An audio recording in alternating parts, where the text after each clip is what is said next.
Welcome everybody to another episode of State of the Thunder. Today it's gonna be just questions and answers. I don't know if the answers are gonna be satisfactory, but we're gonna try to do our best. I was planning to continue the exploration of the roadmap, talking a little bit more about what we're doing in preparation for ESR, but I want to defer this for maybe in a couple of weeks. Once we get closer to ESR, we're going to have an episode dedicated to ESR, all that. What is ESR? Why we put so much effort on this extended support release? What does it mean doing an extended support release and all the complexity and the cool stuff that we do? But today I decided to go around our social media, go around our public mailing list, all the places, internal and external, that we have, and collect a bunch of questions. And I started to see a pattern. Like there are questions that are like phrased differently, but they're kind of the same, and they can be summarized into the same like umbrella type of question. So I try to have a spread of the most common requests or the most commonly asked question and phrase them in a way that are like fairly generic and have a pretty good overview. So I'm gonna go through these. We have currently one, two, three, four, five, 9 questions. I'm gonna try to answer them the best I can. Anybody here, feel free to jump in and disregard what I say, or tell me that I'm wrong, or just give me your opinion. That's totally fine. But let's jump right into this one. The first one is one of the most common questions that we got in the past 2 months after we started releasing monthly releases for Thunderbird, which the technical term is release channel. We have ESR, which is the extended support release, and then we have the release, just Thunderbird release or Thunderbird release channel, which are the monthly releases. It's also a little bit of complexity. We're trying to use the proper terms, but they're not sticking. Monthly release is better. But the question is monthly release in Flatpak or Snap when? Question mark. We got this like thousands of times on social media. So we started looking into this. There's a bunch of layers of complexity other than just doing it and building it. And I think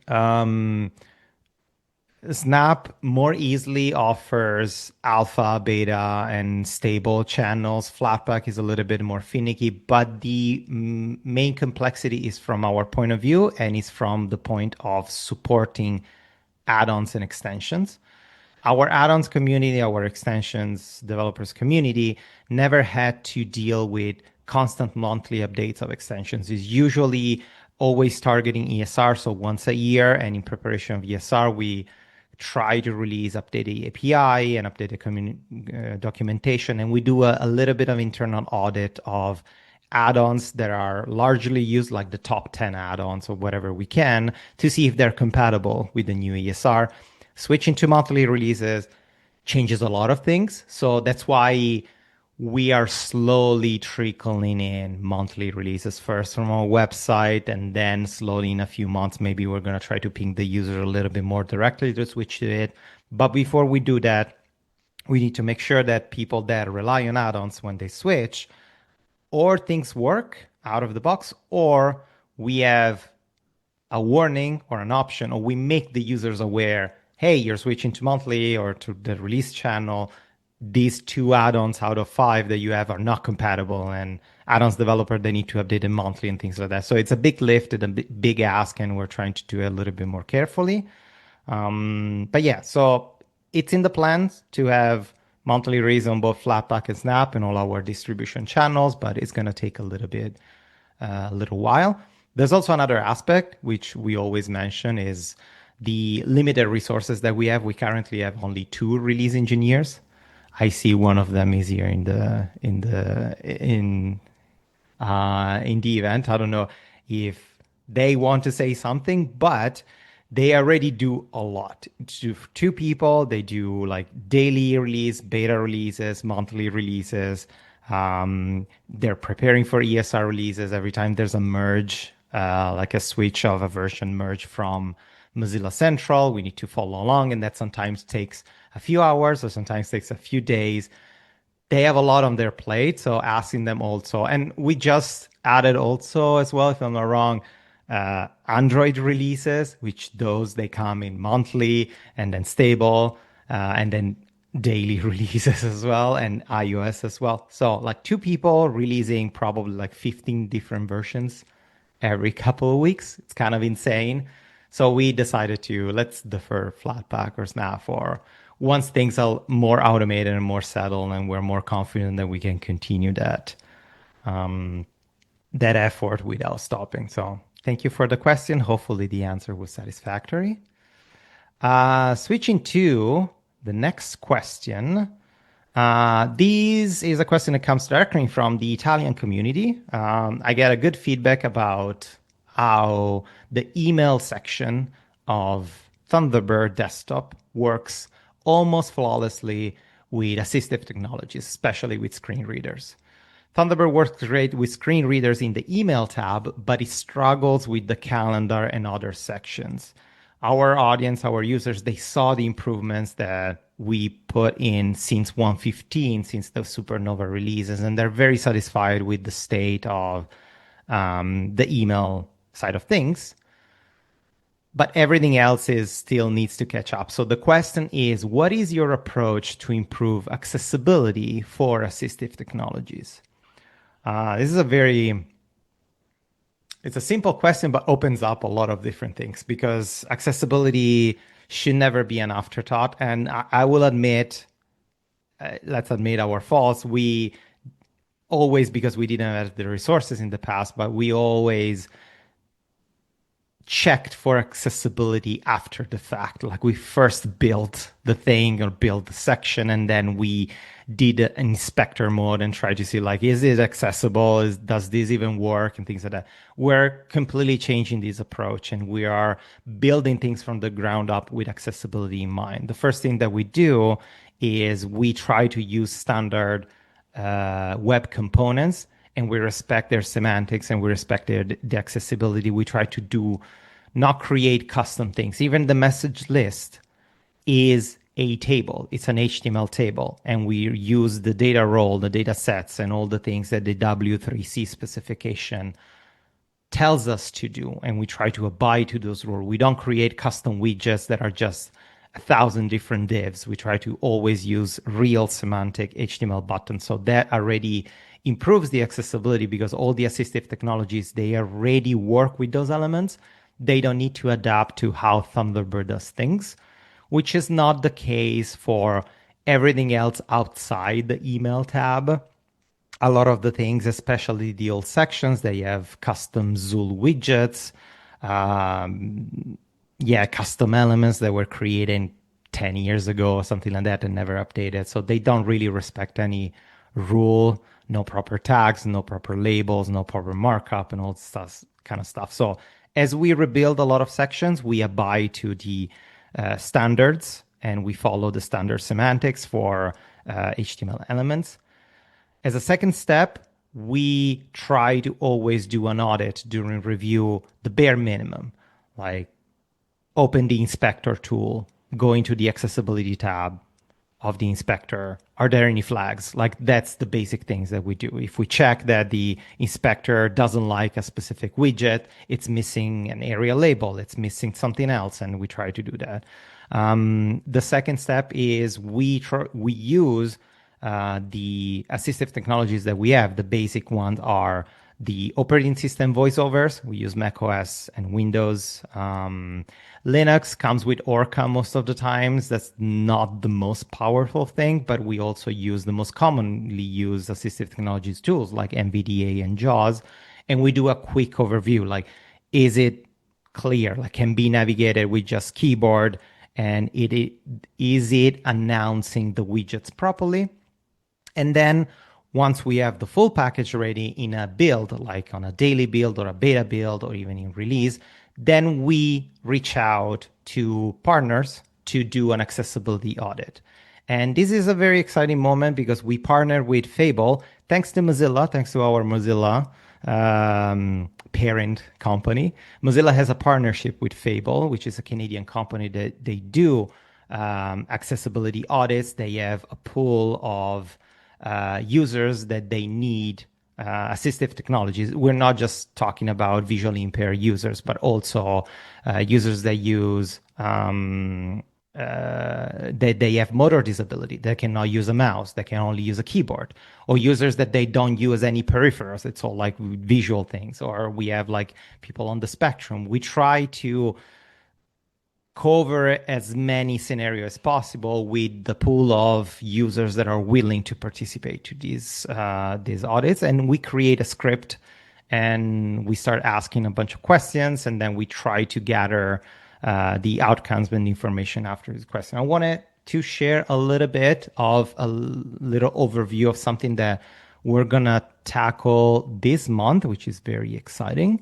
Just to give you an overview of our approach and what we do after we have something that it's ready to be consumed. This sometimes happens after the fact, but the difficulty is that we cannot give a partner or a user that uses assistive technology a patch and ask him like, hey, this is a patch, can you load it and check if the accessibility works? They need a product. So sometimes we do a build, a specific alpha build or a test build, and we ask them to use it.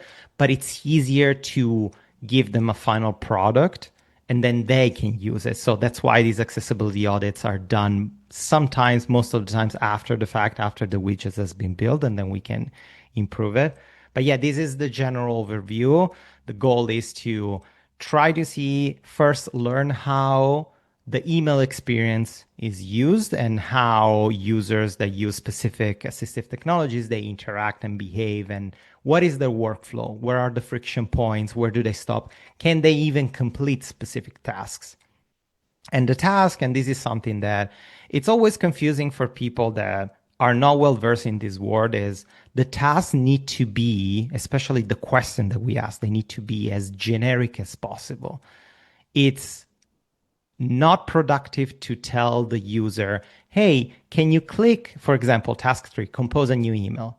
You should tell the user, compose an email and send it. That's it. You shouldn't tell the user even little things like click on the new email button, wait for the window to load, and then type your message, add a recipient, and send it. You are giving, if you do this, you're already giving in like very clear points of where to interact, how to interact, what is the flow of interaction. You never know how users will react to a very simple, like very generic, send an email. And we just wait and see. And if the user fails into this, for us, very simple task, it means that it highlights a problem that we completely missed. And if we had specified this question or this task more in details, we would have given already points and a direction and answer to this. So this is, very comprehensive. Like these are the questions for us of what we're trying to identify, what we're trying to evaluate. We prepare a script, so every interview is identical. Every user and every tester goes through the same exact interview process with the same exact wording. So we remove bias, we remove randomness things, and we try to gather the outcomes from all the tasks that we assign, like all these little things. So we're gonna do this month potentially. Once we gather all the feedback on the information, we're gonna wrap them in a nice little package, consumable and readable, and gonna release it everywhere. But of course, primarily we're focusing on the email side of things because we want to make it as easy as possible. We are, at the end of the day, primarily an email client. But as we are going through rebuilding the calendar and all the other things, we're going to do these things for every single section until the entire application is 100% compatible with all assistive technologies. So yeah, very excited about this. Very much looking forward. Anyone wants to add anything to this or even the previous question? Nice. All right. Okay. Next question is tough. I need a sip of water first. Okay, this question is okay, let's just read it. I'm not gonna preamble it. Why is Thunderbird still part of Mozilla? Every time Mozilla does something wrong or it upsets the community, I see Ryan Sipes going around on social media telling people that Thunderbird is independent and those decisions don't affect the project. Wouldn't it be better if Thunderbird completely cut ties with Mozilla? I love these questions. These are hard questions that, yeah, it's good to ask and it's good to answer. So there are multiple aspects to this. First, there's the legal aspect. Like Mozilla owns the Thunderbird brand. We cannot just say like that's it. We're not part of Mozilla anymore. There are also a lot of benefits from just a sustainability point of view, but also from an engineering point of view. There are also drawbacks that we deal with every day, but Thunderbird is built on it's inside Firefox, not even built on top of Firefox. It's just Firefox with layers of extra features on top. If we cut ties entirely with Mozilla, we will never have the same direct interaction and seat at the table on the development process of being aware of when things happen, which sometimes it doesn't happen. Sometimes things change and we're not aware. But in most cases, especially recently, we have a good ongoing conversation on keeping things in sync and making sure that when things drastically change in Firefox, they implement a new feature, they put it into toolkit, or they let us know so we can consume it, or they let us know in advance when they change stuff so we can prepare about it, and all this kind of stuff. And in general, there are a lot of benefits that are not directly tied to development, but in terms of sustainability of the company. Thunderbird is still a small company. We are 45-ish people at this point, servicing an average of 20 million active users per month. It's a massive endeavor that we're doing. And there are a lot of hidden costs that the regular user is not aware of. Things like legal, stuff like using services as like, for example, Fable is one of that, like accessibility services or audits or using um, certification services, all other things. Mozilla gave us access through partnership to a lot of these things, to their internal and external pool of partnerships and audience and experts and things of that. Being completely independent, we would need to do everything ourselves, pay everything by ourselves, and like we would need like I don't know, like 6 times the size of our company just to handle all these massive admin tasks that a lot of the things like Mozilla helps us. And I understand the sentiment, and this I'm gonna go a little bit off script here. I understand the sentiment that you see like, oh, Mozilla is doing this, who cares? Oh, Mozilla decided to do this, they're killing Firefox and things like that. Always remember that what you see as a user, what you see at the end of a full process is a lot of the times never the reflection of the true intention of what was happening. When they release a product that is not satisfactory, or when they do something, then there's a backlash. There's almost every time there's no malintent. There's no like a hidden agenda, especially Mozilla. Uh, we are, and I use we because we are part of Mozilla. We're trying to navigate a world of massive evil corporations that they don't give a shit about anything and they just do things. We're trying to keep up and we're trying to sustain and survive and succeed, and we make mistakes. But always remember that when the Mozilla audience or the people that care, there's a backlash, you can always find the response from Mozilla. A yes, we heard, we messed it up, we're changing it, or oh, that wasn't our intention, we're changing it, or please wait, trust us, we're trying this effort. There's never a like, who cares? Oh, you don't like it? Who cares? Don't use us. There's always an ongoing conversation, an ongoing honesty honesty that like anywhere else is not, it doesn't exist. And but yeah, we're small and we're scrambling and we're trying to compete with infinite money from other corporations, which we don't have. And sometimes we make mistakes. So fragmenting also and splitting Thunderbird from Mozilla and then splitting into smaller chunks will make it even harder on the long run. But yeah, this is my answer. I don't know if it's good. Probably Ryan will listen to this and will tell me that everything is wrong, but these are the generic things. Anyone wants to add anything about this? I know it's a bit of a controversial question. All right. Moving on. Okay, this is gonna be an episode where just me talking. Like editing this is gonna be dreadful. I love it. Okay. Next question is also could be a long answer, but probably gonna try to pull maybe a couple of engineers here and try to help me with this. The question is, why is building Thunderbird so hard? The repository is very large, Mercurial is terrible, and the build system is foreign from anything else. Okay, before I try to answer, anyone wants to jump in, especially like, I don't know, folks that joined recently or someone that had the pleasure, quote unquote, to build Thunderbird locally. Anyone wants to give it a try? No? Okay. It's on me then. All right. Okay, so building Thunderbird, yes, is hard at first because it's not your standard web application that you just do npm install. You just like git, yeah, like git fetch origin, npm install, npm run, and you're good to go. Or not even like a native application that's built on Ninja or even CMake and things like that. The primary reason is that Thunderbird, like Firefox, has been around for 25 years.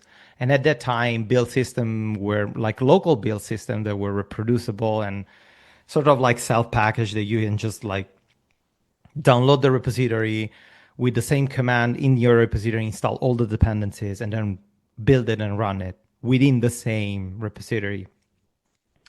It wasn't really a thing. So Mozilla developers and Firefox, they had to build a custom build system all built on Python to be able to maintain this very large repository.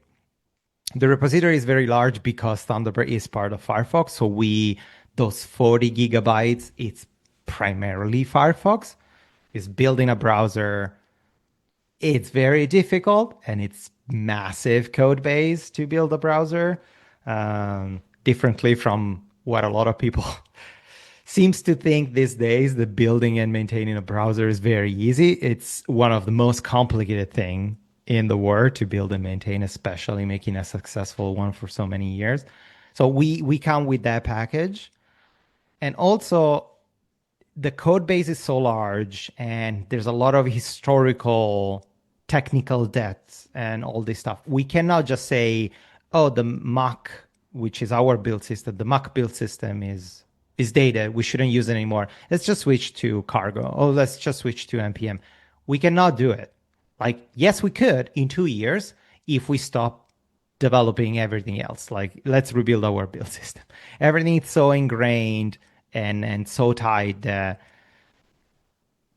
it's more sustainable and makes more sense to slowly improve what we have and trying to make it better and try to use standards if, to slowly replace some of the parts instead of stop and rebuild entirely. A couple of examples. In the past, we didn't have ESLint and Prettier. Now the mock command still within our build system, you can prettify and lint your code with standards ESLint and Prettier, but you still pass through the Mac command. So you have everything integrated. Same thing with the vendoring of Rust. You can use Cargo inside the Firefox and Thunderbird build system to vendor and pull things and update repository and all this stuff. But everything still works with the Mac command because to build multi-platform all the things for all the different operating systems. Replacing that part would be absolutely atrocious and terrible. Yes, I would love to. Oh, also, one last thing. We are transitioning to Git. Mercurial was originally used because at the time Git wasn't as powerful as Mercurial. I think like Linus Torvalds created Git because it wasn't satisfied with the version control systems. But at the time, yeah, like Git wasn't as performant as Mercurial for very large repository, and Firefox is a 40 gigabytes repository. Like now it's kind of one to one, and the Mozilla developers are transitioning to a Git repository. There are mirrors already. You can develop Firefox and Thunderbird with Git using an extension called Git Cinnabar. In a couple of months, maybe you can just use Git. We have a GitHub mirror of Comp Central. Like the transition is happening, but needs to happen methodically and slowly, and making sure that we don't break what we're doing here or we stop building and releasing anything until that's done. And I lost my train of thoughts. That's it happens. Anyone wants to add anything? I just wanted to say something so you don't have to talk all the time.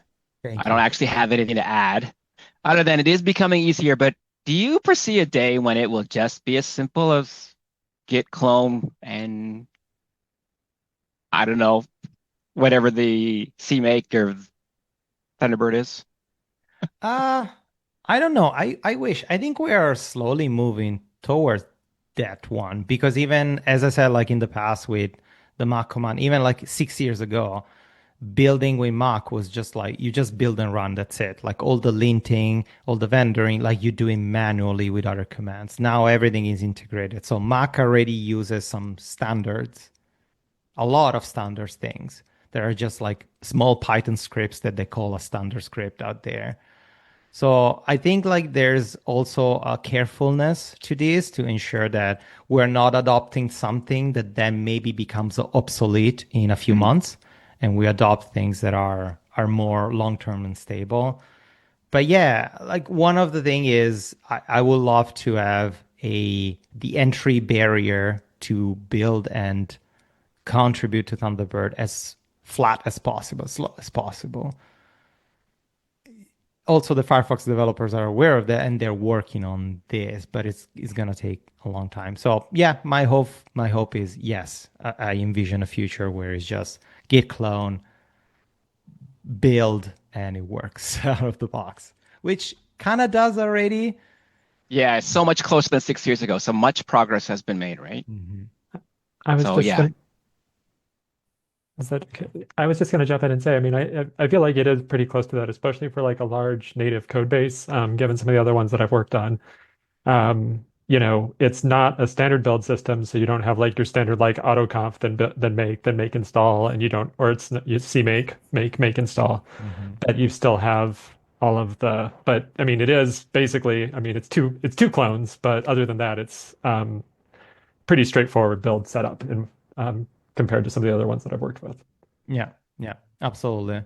Yeah, and I remember, and maybe I don't know if Jeff wants to jump in, but I remember like 6, 7 years ago, even like trying to build it for the first time. It was an adventure. Like, what do you mean I missed this library? I did all the installs that I needed. What do you mean I have like a different version of this? Now it feels more akin to a Docker installation. Like you just like Mock takes care of the dependencies and build all the things together and compiles everything, and it kind of works out of the box. Yeah, I was just thinking that it is pretty simple, our build system. It's just different from what people are used to. Um, and like you said, it is a lot better than it was going back 10 years. I've been building Firefox and Thunderbird for probably 15 years. And yeah, if you think it's difficult and complicated and takes a long time now, yeah, it's not. Hmm. Yep. We didn't have Cache before, right? It was just every time building without Oh cache. yeah, there's a point. A lot of the tools that are used in our build system and are now shared by a lot of other build systems around various projects. They were actually made by Mozilla to solve a bunch of problems that we had with our build system. So you're gaining out of our rubbish build system, even if you're not using it. Yeah. Some people. Our lovely rubbish build system. That's what you meant, right? Yeah. No, we love It's it. fine. Yeah. It's It just fine. takes It's a bit of you fine. getting used to. Yeah, yeah. It takes a couple of like as of today, I think it takes for an engineer, it takes like maybe 2 or 3 days to get used to it. It's just remembering to, yes, as Eleanor said, just to pull like the double repository and make sure that those two are in sync with the same revision number and things like that. Um, yeah, is it's interesting how a lot of projects that they were kicked off to solve internal Firefox projects, then they spawn out to be like standalone tools and standalone packages or repositories that then now are consumed by other projects is fascinating. Yeah. At Thunderbird, we have some added complexity because we have a second repository. And that really is a bit of a pain, but there's not a lot we can do about it Mm-hmm. unless Mozilla will allow us back in their main repository. Which, yeah, it's not going to happen. But when Yeah, we switch to Git, we can be a sub repository, and that will exactly. make life a lot easier. Yeah, And I guess another thing I will say is one of the really valuable things that the mock build system does, and I mean, it's extremely valuable compared to some other large C++ code bases I've worked with, is it automatically pulls down all of the tooling that you need. So you have the right compiler versions, so you have the right linter versions, so you have the right even clang D to power your IDE, all of that stuff. And, a lot of large C++ code bases I've seen don't have that. And so you have to figure out exactly which version of GCC, which version of Clang, which version of yeah, MSVC. And I mean, there's just it makes that process so much easier. So yeah, exactly. Yeah, that's what I was talking about. Like even like 4 or 5 years ago, you had to do that manually. Like you just pull down all the dependencies, but it pulls down the latest one. So it's sometimes you were trying to build on top of a version that wasn't fully compatible, and you had to like manually edit your log file to go back to the proper version. Now they updated the build system, and yeah, it's much faster, much easier. This question comes from a point of web developers would like to contribute more to the tools that they like Firefox and Thunderbird. And there is a point there. Like we should make our code base as accessible as possible, even to like the most junior web developer, someone that is very just passionate exclusively about JavaScript and knows only about JavaScript. And they don't know anything about like complex, like native low level code or libraries or Rust or things like that. If you're listening to this and you are a web developer and you want to get involved in just building HTML stuff and JavaScript stuff, you can build Thunderbird without building Thunderbird. You still need to get all the source code, but you don't have to sit there and wait for an hour while it builds. You can go and get what's known as an artifact build, which is a pre-built binary, pulls it all down onto your system and just changes the files that you changed. And if they're HTML and JavaScript, CSS, then that's perfectly acceptable. We don't need to recompile the system for you. And that can get a copy of Thunderbird up and running on your machine in minutes, Yeah. excluding the time it takes to pull the code off the web, because that takes ages, whatever you do. So Yeah. if you're interested in doing that, go and look it up on developer.thunderbird.net. It's called an artifact build. All the instructions are there. Go and try it. Nice. Yeah, that's good. Good call. I completely forgot about artifact builds. Yes. Good reminder. Yeah, that's a good point. Exactly. Nice. All right. Next question is also slightly related, like Thunderbird Firefox adjacent. Like, why does Thunderbird UI, the user interface, sometimes look like Firefox and sometimes is completely different? Shouldn't it be the same? All right. Um, in the past, Thunderbird didn't really have designers or front end engineers. It was mostly just like back end engineers building and trying to add functionalities. And a lot of the elements that create the Firefox user interface are inside a folder called Toolkit. When things are custom elements and other things are inside a toolkit folder can be consumed by subprojects, and Thunderbird is a sort of subproject of Firefox. So it's always been easier to just think about the functionality, think about the feature, build the feature, and then use whatever UI we have. With time, of course, Thunderbird user interface and Firefox user interface couldn't be more different. And they have completely different purposes. The Firefox user interface is basically a toolbar and a settings page. Yes, there are like windows and dialogues and other things, but the majority of the users will only interact with the toolbar to search for web and then use the web page and then the settings once in a while. That's it. Thunderbird is primarily user interface. You have very little, if like no web content whatsoever to consume. So with time, we noticed that the interface elements, the widgets and the buttons and the styling and all this thing, didn't really translate properly, didn't really apply properly to what Thunderbird needed. So we started diverging a little bit. Then from a purely like stylistic point of view or like from a taste point of view, the Firefox user interface guidelines changed and they created a new user interface and things like that we didn't really like. It wasn't service us properly. It worked for the browser, it doesn't work for us. So we started diverging more and more. And you can see these primarily in the email tab. The email tab is one of the most recently rebuilt things. We have our style that is mostly consistent, like our buttons, our different density and font size adaptations and color palette and things like that. But then you notice that the calendar tab, the tasks tab, the settings, they use the buttons from Firefox, especially they use like the task tab, they use the old buttons from Firefox, not even the new one.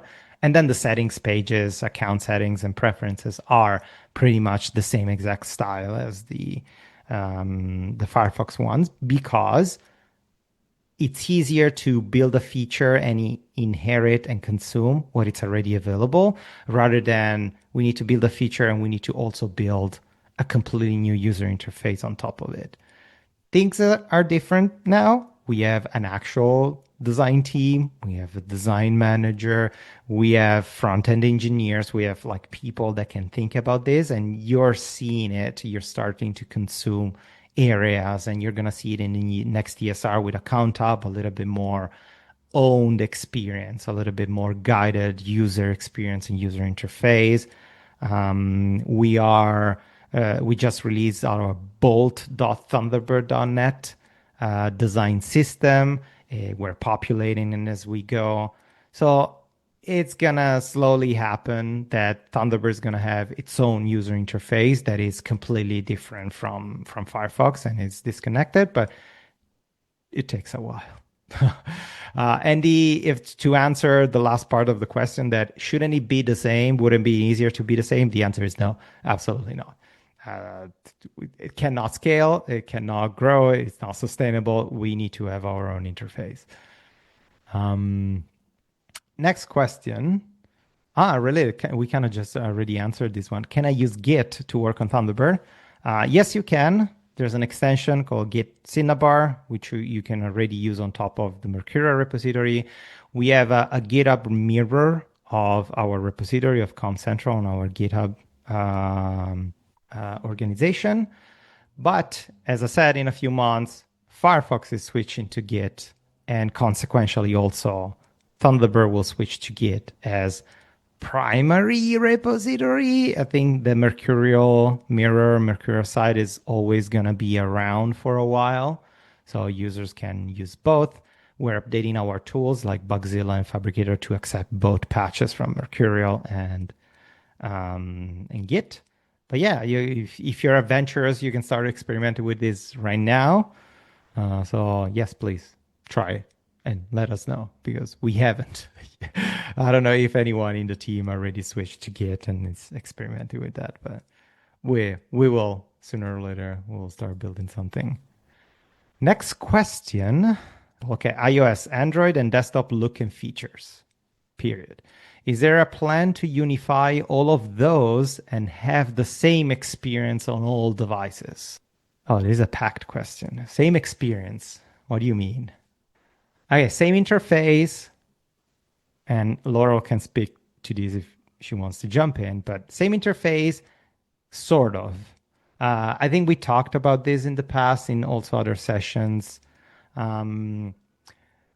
We have our brand identity and we are defining our brand identity, but native, expected native look is important. When you use an iOS application, it needs to look like an iOS application. Same thing for Android, and same thing for desktop, for macOS, Windows, and Linux. That's why we try to respect the accent colors of the operating system. We try to leverage the native notifications of the operating system instead of stop doing our custom same notification. We're trying to we style the toolbar and all the other things to respect the native operating system. We're going to do the same for iOS and Android, and we're doing the same. Even if we apply our brand identity, we're going to use Material 3. We're using Material 3 for Android. We're going to use and follow the human interface guidelines for iOS and things like that. So in terms of like colors and look and feel and maybe wordings like strings, definitely those are the same. Like we're going to try to maintain the UX and a little bit of the UI consistent across platform, but still respecting the native look of the platform. If the question refers to like the same experience on all devices, if the question refers to the same feature set or the same, exactly like the same behavior, the same thing, if you're composing an email on desktop needs to be identical to composing on mobile, that's maybe a no.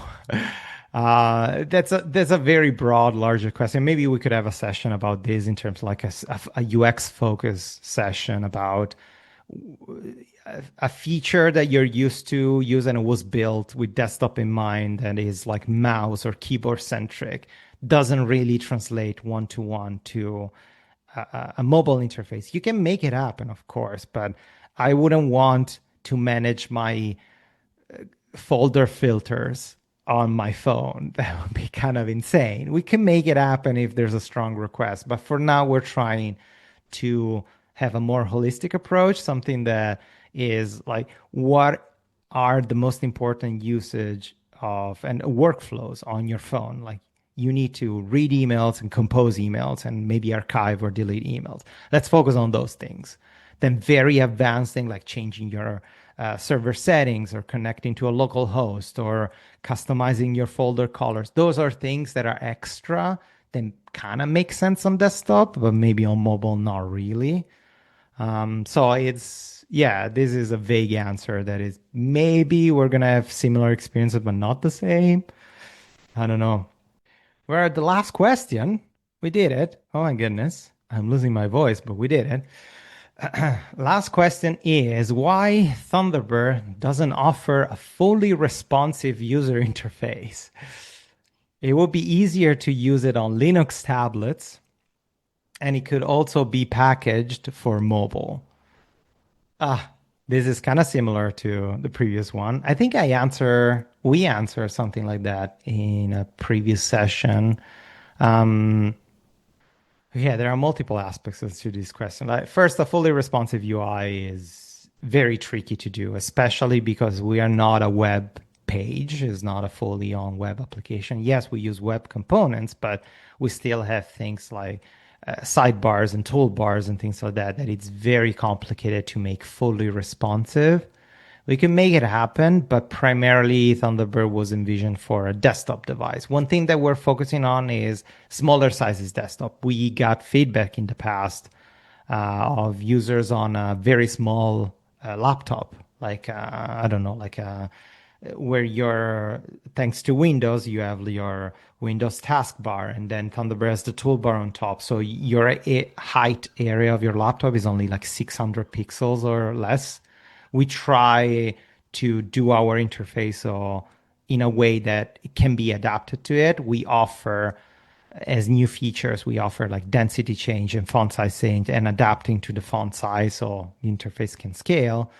But trying to adapt, especially like, for example, the message pane, if you make it smaller or larger, reordering things around, that's a very common thing on a website, but it's not that common on a static interface, especially moving things around on a native interface changes the location of those buttons and breaks user muscles memory. It's not the best. But also the next question, the follow up to this question is like, if you have a Thunderbird fully responsive UI, it would be easier to ship it for Linux tablets and also package it for mobile. Once again, there are a lot of technical friction points that don't allow us to consume Thunderbird on desktop and mobile. The build system, the release, the packaging for those interfaces. Simple fact that a lot of our widgets are not touch enabled. They don't work if you like if you tap and swipe, nothing moves. Those are completely different paradigms. And also, I think in the past session or a couple of sessions ago, no, I think in the past session with Philip, they touched upon this, the mobile team, they talked about this, is we considered before starting Thunderbird for Android and also before starting Thunderbird for iOS recently, we consider using the same code base and just trying to adapt the interface to be consumable on mobile. At the end of the day, even if hybrid application that can be used on multiple platforms are a thing, and you can have a web application that it's packaged in a release. At the end of the day, a native application that uses native code and runs natively on your device, it's always going to outperform a prepackaged web application that does the same thing. You have a much more stable, much more clear, much more approachable, and consumable and contributor friendly code base if you use native Kotlin code or native Swift code, and you have like your build system only tackles iOS and release for iOS, and your build system only tackle Android and release for Android. There's that separation of concern and separation of expertise that it's a lot more inviting and a lot easier to maintain, even if it sounds the complete opposite. Like, oh, now you have like 3 different repositories that you need to maintain and you need multiple developers. It will be a lot harder to have all of the releases in one repository. And then every time you touch a widget that is shared across multiple multiple distributions, you need to make sure that, this is perfect on desktop, but breaks everything on iOS or things like that. So yeah, that's the answer. Hopefully it was a satisfactory answer. I guess we can conclude this episode as usual. Thank you everybody for joining, for watching, for consuming this, whatever you're consuming it. This is available on all the video streaming platform and the podcast version. So yes, if you want to contribute to Thunderbird, come to developer.thunderbird.net, go to thunderbird.net/contribute and learn all the beautiful way that you can help us build the best email application out there. Thank you so much, and I will talk to you later on.